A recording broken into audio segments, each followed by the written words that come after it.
Hey guys, how are you? Myself Neetu Gupta from NLS Bangalore. So in this session I'm going to discuss with you legal terms and phrases. So first is notice of default. Notice of default means कि जब आपने notice को follow नहीं कर रहे हो, ठीक है। सपोज फॉर एग्जांपल आपने किसी से मनी बोरो किए थे, now you have given your property as a security, क्या कोई भी मॉर्टगेज के अंदर सपोज आपने मॉर्टगेज में मनी बोरो किए थे, अपनी प्रॉपर्टी सिक्योर रखी है। Now after the notice also, notice issued by the mortgagee कि उसके पैसा वापस करो, आप उसका लोन वापस नहीं कर रहे हो, you are not returning his money, तो उसमें क्या है कि आप नोटिस को फॉलो नहीं कर रहे हो, डिफ़ॉल्ट कमिट कर रहे हो। Then what is the duty of the what is the right of the mortgagee? It is the right of foreclosure. अगर आप नोटिस पे भी आप वापस नहीं कर रहे हो तो वो फोरक्लोजर की राइट एक्सरसाइज करेगा। फोरक्लोजर मीन्स कि जितने भी आपकी जो प्रॉपर्टी थी उसको सेल कर सकता है, ठीक है।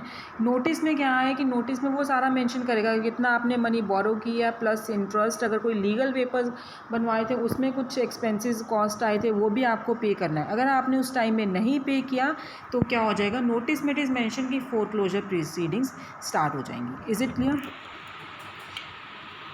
अगर कोई और भी लोग हैं जिनके इसी प्रॉपर्टी से आपने उसी प्रॉपर्टी को सिक्योरिटी पे देके किसी और से भी लोन लिया था, उनको भी उस तरह की वो जो नोटिस ऑफ डिफ़ॉल्ट है उसकी कॉपीज़ उन लोगों को भी मिल जाएंगी। That is a notice of default. Is it clear?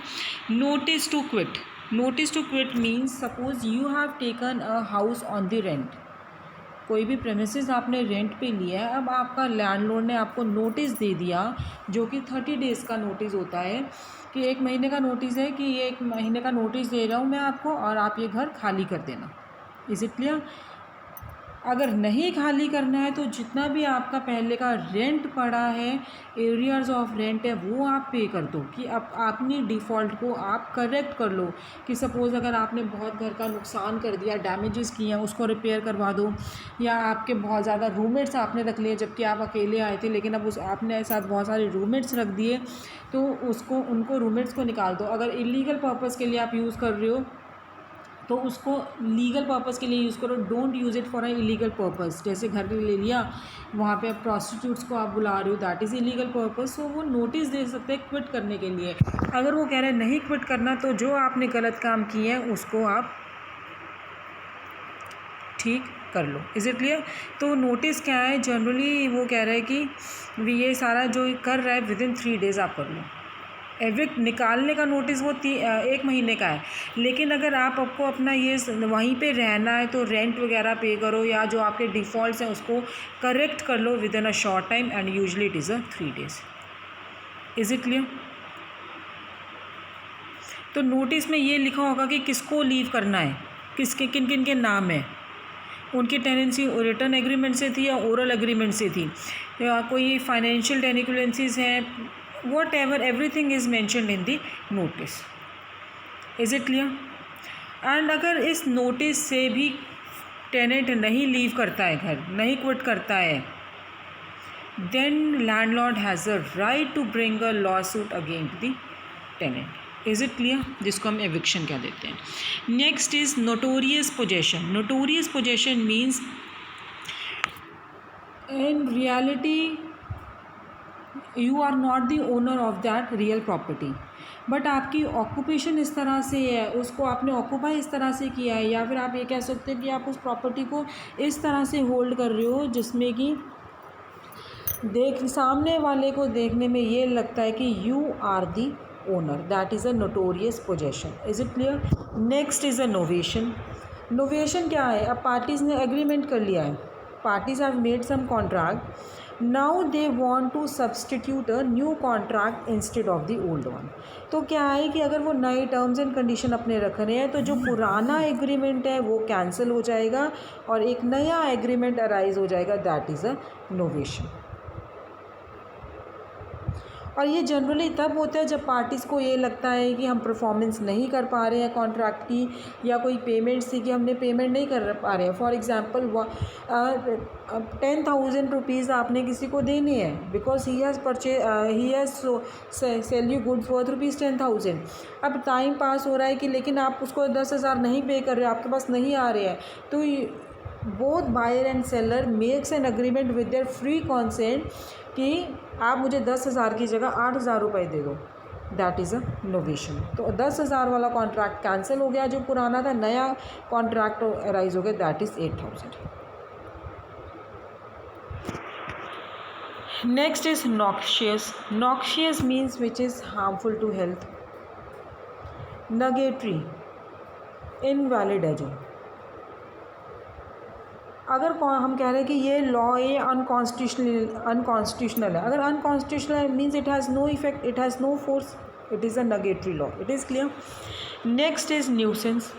Nuisance means कि अनरीजनेबल, ठीक है। अब किसी की प्रॉपर्टी पे आप घुस के क्या कर रहे हो, न्यूसेंस क्रिएट कर रहे हो, उसके घर के दरवाजे तोड़ रहे हो, वो क्या न्यूसेंस ही होगी। दूसरे को नुकसान पहुंचा रहे हो, इंडिविजुअल को नुकसान पहुंचा रहे हो, पब्लिक में ड्रिंक करके आ रहे हो, पब्लिक को नुकसान पहुंचा रहे हो, बहुत ऊँची ऊँची आप बोल रहे हो, you can using rough language, ठीक है, that is a nuisance. Is it clear.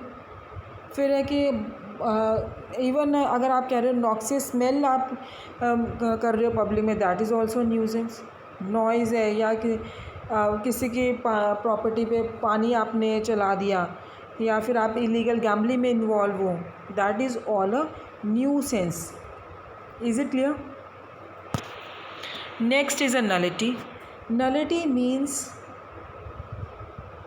जब हम ये कहते हैं it is a nullity means कि इसका कोई इफेक्ट नहीं है, वो एग्जिस्ट ही नहीं करता, ये कभी हुआ ही नहीं है। अगर मैं फॉर एग्जांपल आपको कह रही हूँ कि ये जो मैरिज है ये हुई नहीं, it means it is a nullity, this has no effect. Nunc pro tunc. Nunc pro tunc means now for then, means कि हम डेट को चेंज कर रहे हैं, कि जो हमने पहले डेट फिक्स की थी अब हम क्या है कि we are changing that date. Suppose हमने कोई डॉक्यूमेंट फाइल करना था, कोर्ट ने हमें कहा कि you have to file such document on such and such date, ठीक है। अब हमने क्लर्क के साथ, जो कोर्ट का क्लर्क था, फाइल कर दिया, बट कोर्ट के क्लर्क के आगे फाइल नहीं किया, तो आप वो क्या कर रहे हैं, now they are redating the date. That is a nunc pro tunc, it is a Latin phrase. Is it clear. Example ले लो, कोर्ट क्लर्क है, he fails to file an answer when he or she received it, and a nunc pro tunc date of filing is needed to meet the legal deadline. Is it clear? So final divorce judgement जो हुई थी वो misdirect होगी, सो इसलिए वो sign नहीं की गई, and it was dated until the day after the remarriage of one of the parties. जब डिवोर्स हो गया, अब एक पार्टी ने दोबारा शादी कर ली है, ठीक है, और वो साइन और डेट कब हुआ, आफ्टर द री मैरिज। तो nunc pro tunc order will prevent the appearance और actuality of a bigamous marriage. Is it clear. Now next is OR. OR means short for own recognizance. इसका मतलब क्या है, own रिकॉग्निजेंस, कि जज किसी, suppose there is a criminal person, he is accuse in some criminal case, उसको जज कह रहा है कि ट्रायल पेंडिंग पड़ा फिर भी उसको छोड़ रहा है, कोई बेल के लिए उसके बेल बॉन्ड नहीं भरवाया, नथिंग, उसको वो ओन रिकॉग्निजेंस के लिए छोड़ रहा है।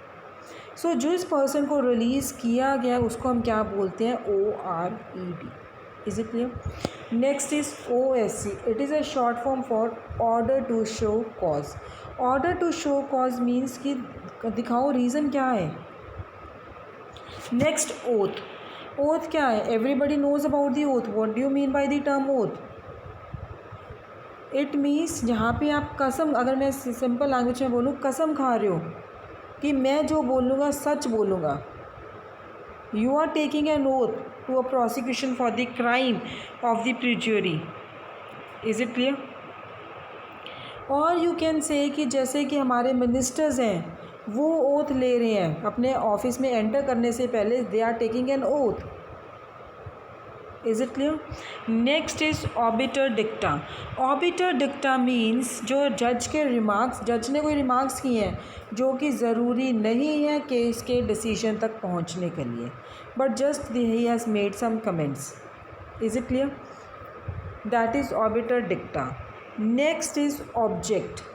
Object means, what do you mean by the term object? जैसे हम कह रहे हैं ऑब्जेक्शन है. अब है कि अगर आपने देखा होगा कोर्ट्स में, अगर आप कभी गए हो या आपने मूवीज़ में देखा होगा, तो एक पार्टी, एक लॉयर कह रहा है, जब दूसरा लॉयर कोई क्रॉस एग्जामिन कर रहा है या जज को कुछ बता रहा है, तो वहाँ पे क्या है कि एक दूसरा opposite lawyer he says I object my Lord. Is it clear? कि हमें जो वो क्वेश्चंस पुट कर रहा है ऑपोजिट पार्टी का लॉयर, उसके लिए आई एम ऑब्जेक्टिंग. कि उनको किसी भी रीज़न के साथ कह सकते हैं कि वो लीगली परमिटेड नहीं है या वो कंफ्यूज कर रहा है मेरे विटनेस को, what ever it may be. Is it clear? या पर्टिकुलर थिंग में हम क्या देते हैं, इट इज़ एन ऑब्जेक्ट, या हम उसमें यूज़ होते हैं ऑब्जेक्ट की, purpose of the contract is this, aim of the contract is this, या aim of such and such doctrine is this. Is it clear? That is also object. So we have three meanings regarding the object. First, I have told you कि not to allow a particular question asked to a witness. Secondly, particular thing. Third, aim or purpose. Is it clear? Now next is objection. Objection is the same कि lawyer protest करता है अगर opposite party का lawyer उसके witness से कोई questions put कर रहा है and he says I object my lord. Is it clear? कि authenticity नहीं है, उसको confuse कर रहा है. It may be anything. So see, a lawyer's protest about the legacy propriety of a question which has been asked of a witness by the opposing attorney with the purpose of making the trial judge decide if the question can be asked. A proper objection must be based on one of the specific reasons for not allowing a question. इसमें आपका क्या include होता है? irrelevant, immaterial, incompetent, hearsay. Is it clear? Leading questions आ जाते हैं आपके, calls for a conclusion, compound questions और lack foundation. Is it clear? So objection जो इसमें आपने किया है वो जल्दी से जल्दी और लाउडली किया जाना चाहिए, ताकि विटनेस, अभी आंसर किया ही नहीं है विटनेस ने उससे पहले, तो जज क्या, जब ऑपोजिट पार्टी ने ये ऑब्जेक्ट कर लिया तो जज हैं, या तो वो उनके ऑब्जेक्शन को सस्टेन करेंगे या फिर उनको ओवर रूल कर देंगे, मीन्स की क्वेश्चन को अलाउ कर देंगे. Is it clear? This is an objection. Next is obligation. Obligation means कि हमारी ये लीगल ड्यूटी है ये काम करने की. Now if you are making a contract तो you have a legal duty to perform the contract. Next is obligee. Obligee means कि कोई अगर पर्सन या एंटिटी है, पर्सन और entity to whom an obligation is owed. जैसे कि आपने किसी से मनी बोरो किए थे, now you have obligation to pay, you are obliged to pay on a promissory note. Is it clear? ऑब्लाइजर. ऑब्लाइजर means again the कि जो who owes a duty to pay the money, he is obligor. Obeisance. Obeisance means कि अगर आप किसी के sexually you are making an insult, उसको obeisant कर रहे हो, उसको ऑफेंड फील करवा रहे हो. Is it clear? So highly subjective reference to material और acts which display or describe sexual activity in a manner appealing only to a purest interest with no legitimate artistic, literary or scientific purpose. Pictures हैं, writings हैं, film और public acts which are found to be obeisance. Is it clear? Next is obstruction of justice. Obstruction of justice means, it means कि जो अगर आप ये है कि ऑब्स्ट्रक्शन ऑफ जस्टिस की जब जस्टिस हो रहा है उसमें आप इंटरफेयर कर रहे हो, जो ऑफिशियली जो काम है उसमें इंटरफेयर कर रहे हो, जुडिशल सिस्टम में इंटरफेयर कर रहे हो, विटनेस को डरा रहे हो, उसमें जुडिशल सिस्टम में कर रहे हो, तो इनमें इवन उसमें ये भी इंक्लूड हो जाता है कि जब आप विटनेस को डरा धमका रहे हो, एविडेंस हायर कर रहे हो. Is it clear? So that is a obstruction of justice, उनके एडमिनिस्ट्रेटिव के काम में इंटरफेयर कर रहे हो in short. Next is occupancy. जब आप ऑक्यूपेंसी का मतलब है जब आपने घर या कोई भी प्रेमिसेस टेनेंट के उस पर रह रहे हो, चाहे आप ओनर। ऑक्यूपेंसी जो आपने जहाँ पे ऑक्यूपाई किया हुआ है, जहाँ पे आप रह रहे हो या यूज़ कर रहे हो किसी प्रेमिसेस को, चाहे वो ओनर है चाहे वो टेनेंट है। Is it clear? अब यहाँ ऑक्यूपेंसी वो भी हो सकते हैं जिसका कोई नोन ओनर नहीं है, उसके आप पोजेशन ले रहे हो और किस पर्पज से कि आपको ओनरशिप मिल जाएगी। Next is the occupant. Occupant means जो कि रेजिडेंट में उस घर में रह रहा है, उस प्रेमिसेस में रह रहा है, ही इज़ एन ऑक्यूपेंट, या उस प्रेमिसेस को यूज़ कर रहा है, चाहे वो टेनेंट है या ओनर है।